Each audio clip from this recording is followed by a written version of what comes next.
Hey, good morning, folks.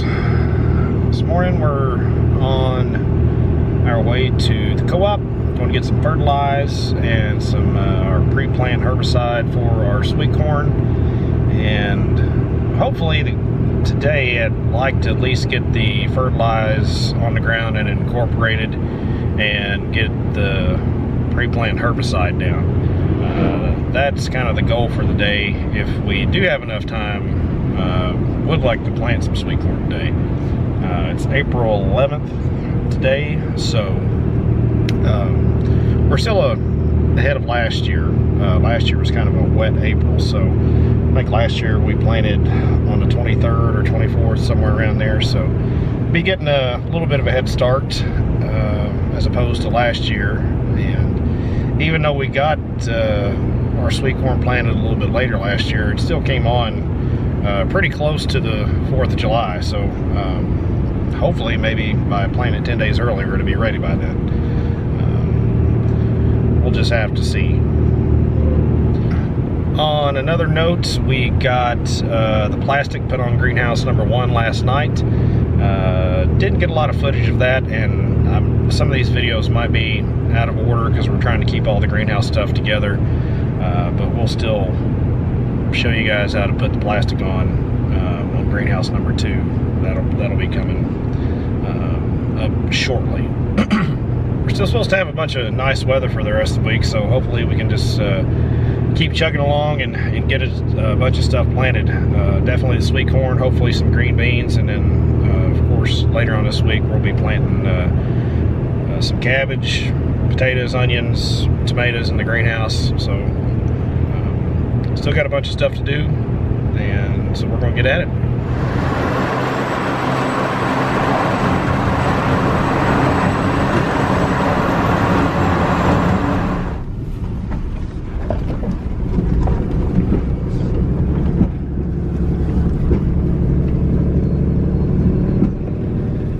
So we made it back over to the farm here. Got the fancy spreader and fertilizer there. This is where we had our pumpkins last year, and I did put a cover crop down. Actually, it looks like something's been eating on it. Eating the tops out there. Huh. But we decided to go back with cover crop on our pumpkins after having to wash a ton of pumpkins last year. But this year as well, normally we have the front fields up there is where we put our sweet corn and stuff. This year we're going to put it over in this area here, probably from the edge of the pumpkin field up to that tree line. Be about 5 acres there. So I'm going to go ahead and get this spreader unhooked, and then we're going to do a quick service on the 6410 just to make sure it's got all the fluids it needs in it. Going to have to hook it up to the spreader. We'll spread the fertilizer, and then we'll incorporate it in with the field cultivator.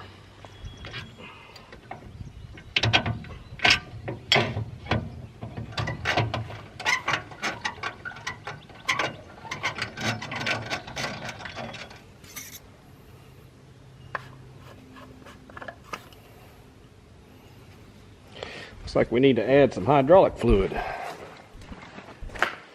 And I'm sure we're probably going to have to get some diesel. Yep.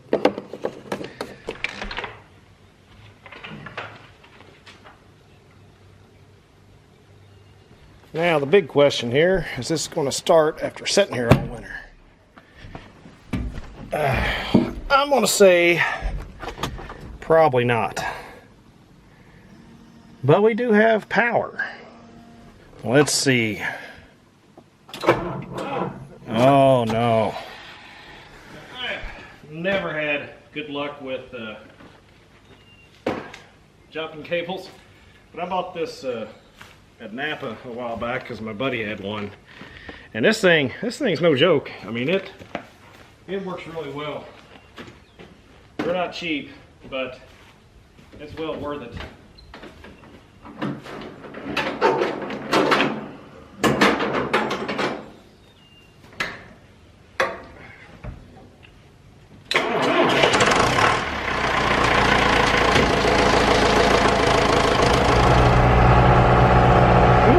do something about that window. I think I got some towel paper in the truck. And right now we need to go get some fuel.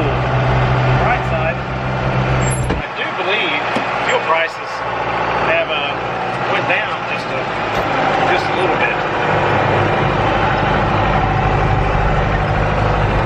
Still not to the levels I would like it to be, but they are down. He's over there chilling out.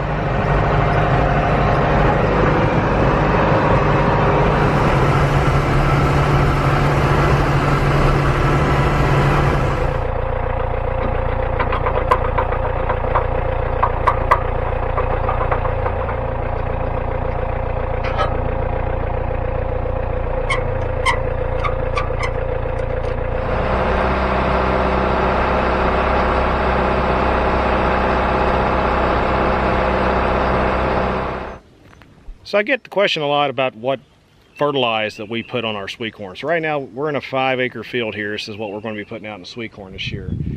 And we put 200 pounds of actual nitrogen per acre, 200 pounds of DAP per acre, or your P, phosphorus, and potassium. We put 250 pounds of actual potassium per acre and 200 pounds of pellet lime. So there's about 4,500 pounds, I believe, in this buggy. So when we set it up, we'll do, we won't try to do it all in one shot, because that's roughly, it'd be 1,000 pounds an acre. So we'll probably do a split, run over the field twice and do like 500 pounds or whatever it comes out to be, just run over it twice. But you know, we didn't soil test this year. Normally we do. We soil tested last year, so we're just kind of using the same prescription recipe, whatever you want to call it, that the soil test called for last year.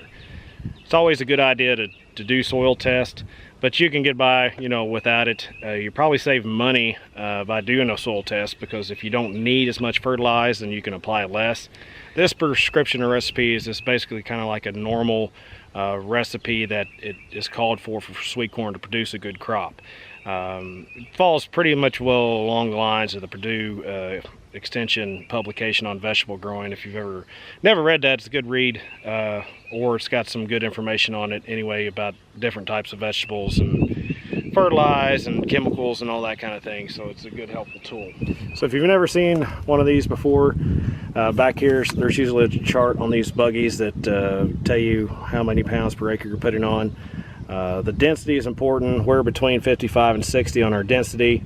So, you know, between 414 and 452 here, you know, that's going to be right where we need to be. So we need to put that on 3.5. So see if we can get this thing going up here. Engage our sprocket.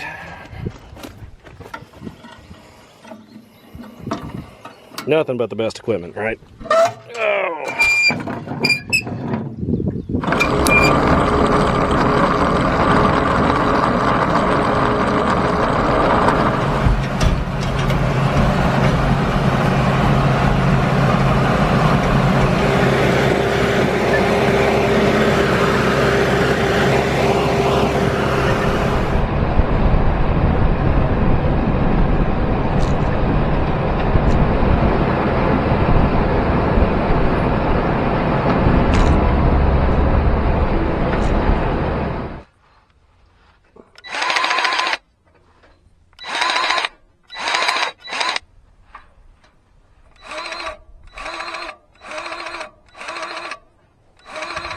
So we got the field cultivator all greased up. There's like all of maybe 8 fittings. That's not a lot. Oh, I did see one I forgot here. For as much as we use this thing, probably greasing it once a year is more than enough. I mean, it probably doesn't get pulled over more than 25 acres total in a year. But I still like to keep it greased because I don't like changing bearings. And oh, another thing. You might notice there's something missing right here in this area right here, something that, you know, it kind of went up in the air a little bit. Yeah, my exhaust fell off. Well, it started to fall off, and then I ripped it the rest of the way off. But I noticed it was kind of moving a little bit in the field, but I thought the bolt was just maybe loose because it was really bumpy. So we definitely want to have to use the field cultivator there. But yeah, it was just moving a little bit, and I didn't think nothing of it, and all of a sudden it just whoop, fell on the hood.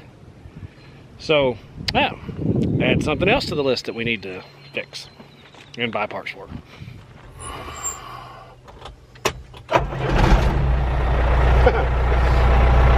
That's kind of cool. And on the other hand, I do like the visibility. Heck, it almost is like I'm driving an 8000 series tractor.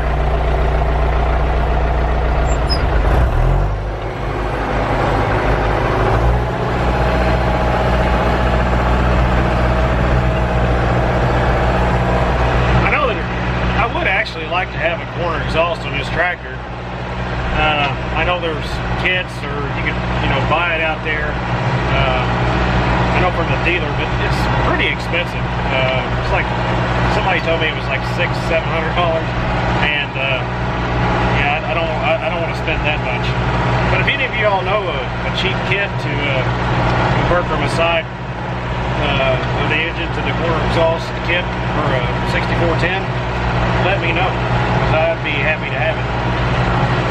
One thing I did forget to do is change my hydraulic remotes around, because I hooked them up wrong. So I'm going to get that done, and then we're going to do some tillage.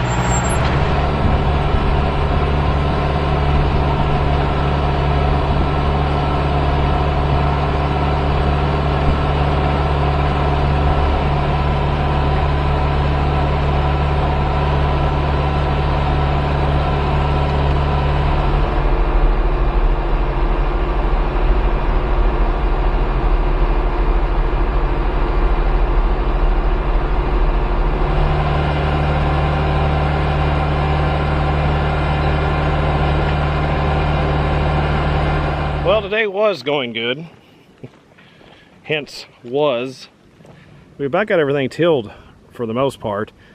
Where we were going to plant like tomorrow, I went over twice, and on the far end of the field, on the other end, is where we were going to plant some non-GMO sweet corn.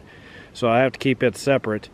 So I was actually just, running the field cultivator this way, instead of long ways with the field. Anyway, long story short, I went to pick up the field cultivator, and we have a blown hose. It's pretty bad. That hose was getting pretty bad anyway, but the main problem is the fitting is down there somewhere. And I only have a crescent wrench with me. It'd be a lot easier to work on if it were up, but that is the hose for the up position. Now I know y'all probably can't really see what I'm doing, but there's no way to put the camera down in there to see that. Really can't, there's no way that I can get this wrench down in there. So I think what I'm going to try to do, since this hose is junk anyway, is just go ahead and cut this hose and then screw the entire fitting out of the cylinder. Boy, that's going to be easier said than done. Try not to stab myself with this knife.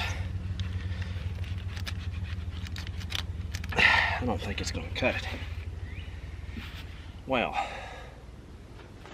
it's so nice when something breaks down in the field and everything that you need to fix it is 30 minutes away. But I found these in the tractor. I doubt that they're going to work, but you know what? We're just going to give it a try anyway. You never know unless you try. Oh. Well, it's working a little better than a knife. Well, if you've never seen the inside of a hydraulic hose, and I don't know if you can see it, there are wires in there, so it's not just a rubber hose. There's actually a lot of pressure on these lines. Now, seems like progress is halted a little bit.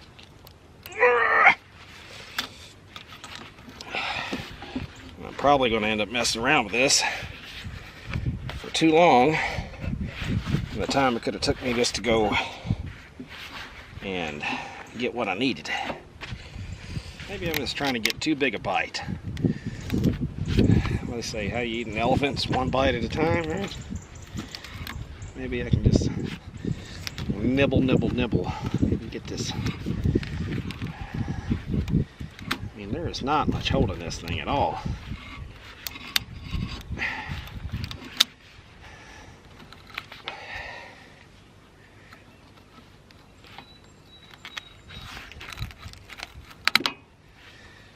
Oh, ah, ha, ha. Wow. Well, at least we got that off. The other side is going to be a whole other story, but maybe I can at least get this out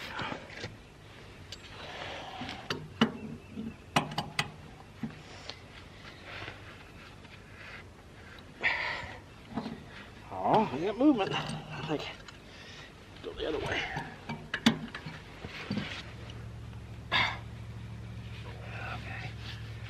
Now, let's see if I can get this mini 16ths on here.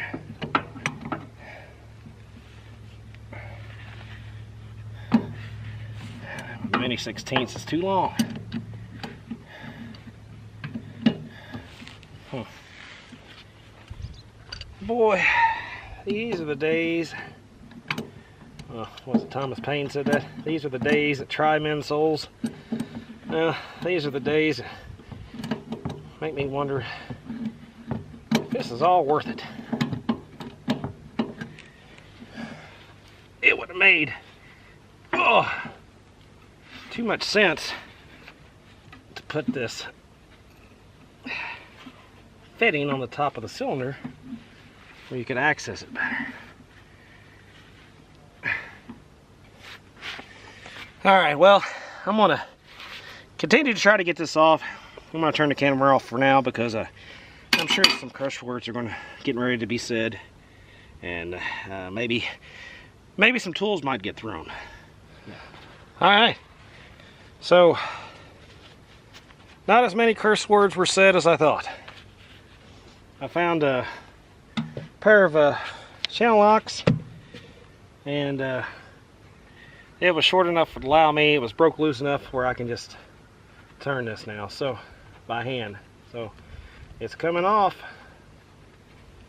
forage on there, but yeah, so now I get it off the other side. If that comes off as easy, we can go have us a new hose made and we'll be back in business. That of course is probably going to happen tomorrow. Time I get to the parts store and get it fixed and get back over here, it's going to be late. I gotta go pick up Autumn, and so I'm probably not going to have enough time, depending on how long it gets me to take this off here. May try to go see about maybe spraying this. My sprayer is still over at the house, but my buddy Brent said I could use his because he's borrowing my GPS to plant right now. His was messed up. I think the globe or something, the antenna was messed up, so he said I could use his tractor and sprayer to spray this, so which is fine by me, and if I don't fall and kill myself. Alright, so let's get this other hose off here. It's true you can fix almost anything with a crescent wrench, a pair of vice grips or pliers, and a screwdriver. I don't think my muffler is going to be fixed by using that, but at least it's going to allow us to get these hoses off. Well, folks, it looks like I fought the hose and the hose won. I thought the other one was in a bad spot. This one here is even worse. It's right down here on the frame, and you can't get a wrench anywhere in here, and you can only get a half a turn, and then that's it. So looks like I'm gonna have to back up and punt on this until I can get some help, because the only way that I can see to get that off of there is I'm gonna have to take the cylinder, take that pin out and let the cylinder swing down to get at it. That's the only way that I can see to do it. That's the only way I can get at the hose. I don't have a measuring tape, or I would measure this hose to know how long it is to have it made, but I don't have a measuring tape. Luckily, I really don't need to fill the cultivator for a while. I just wanted to run over that twice where that we're going to be planting tomorrow. The rest of it's probably going to be no-tilled, or I'm not going to till it anymore anyway. So worst case scenario, I'm just going to spray tomorrow and then plant corn. We'll just unhook this where it's at. It's out of the way for the most part, and I am going to have to get my sprayer and bring it over here. Brent's is full of 28 that he's been spraying down ahead of where he's planting corn. So not going to be able to use it tomorrow, but our sprayer is pretty much all ready to go. All I do is just got to rinse it out and then just bring it over here and spray, so it's good to go. So that may wrap up this video, folks. I'm not sure how much footage we actually got for today, but just thought I'd go ahead and say thanks, guys, for watching. We appreciate it.